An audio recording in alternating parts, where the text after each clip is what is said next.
Abusers have many tactics that they use to get or keep power and control over their partners.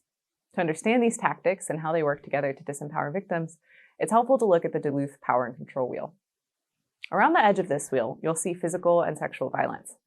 These tactics of abuse are often the most obvious to an outside observer. This is what many of us think of when we hear the term domestic violence. Physical violence includes things like hitting, slapping, or pushing the victim or their kids. Could also mean threatening physical harm to the victim or their kids.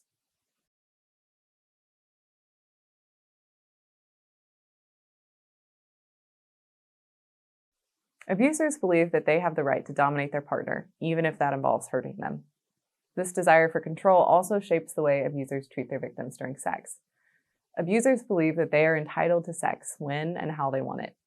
They may force their partner to have sex, ignoring their consent, or refuse to use effective birth control. The possibility of abuse escalating to physical or sexual violence can make the other tactics of abuse more threatening.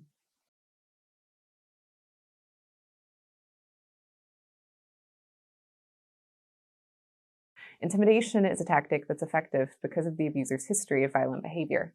It involves using looks, words, or gestures to make the victim feel afraid of their abuser's next move. During an argument, an abuser may quickly pick up a glass of water on the kitchen counter. In a healthy relationship, this action is not cause for fear. For a victim whose abuser regularly throws things at them, this action might be a threat.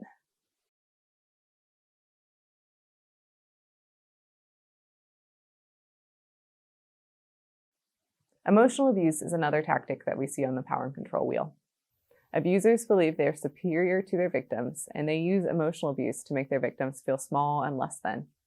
This can be through name-calling, public humiliation, or by making the victim doubt their own experiences. For example, an abuser might say something like, "You're so stupid. You never clean the house right. This place would fall apart if I wasn't here."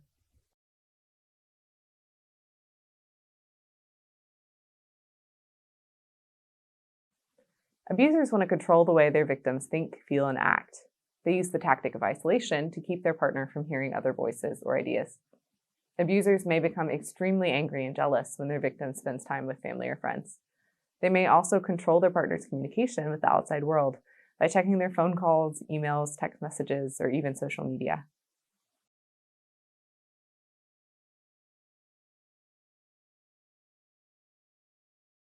Abusers deny and minimize the harm that they cause, and often blame the victim for their abusive behavior.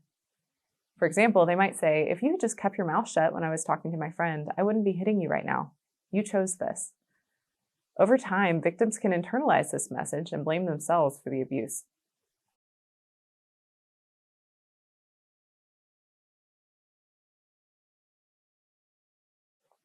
Abusers often take advantage of their partner's desire to protect and care for their children. They may make their partner feel guilty about the kids or threaten to take the kids away. This tactic is particularly effective at preventing victims from considering separation. An abuser may tell their partner, "If you leave, the courts will give the kids to me. You'll be abandoning our family, and I'll make sure you never see the kids again."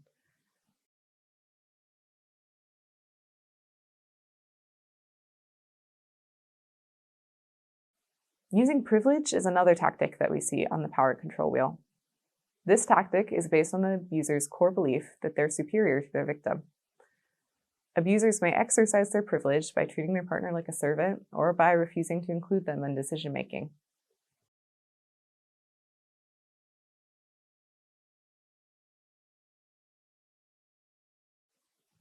Economic abuse allows abusers to control the money available to their victim.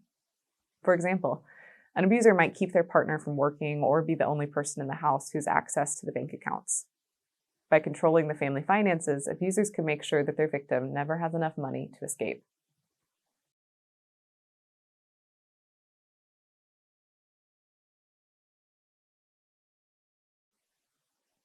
Abusers can also force victims to give in to their demands through coercion and threats.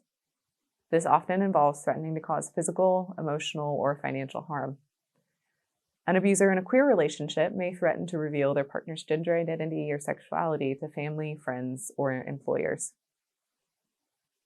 As we can see, the abuser's goal in using all of these abusive tactics is to get and keep power and control over their victims.